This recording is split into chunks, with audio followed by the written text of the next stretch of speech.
Itu yang pertama adalah Paunaga, perlombaan Paunaga. Ini akan dilaksanakan dengan pesertanya adalah semua kecamatan, yang ada 14 kecamatan itu diikut sertakan.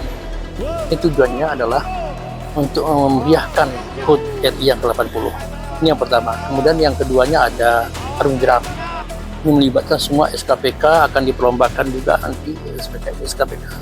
Siapa yang menjadi pemenang nanti ini akan ada, ini pun dalam rangka memeriahkan HUT RI yang ke-80.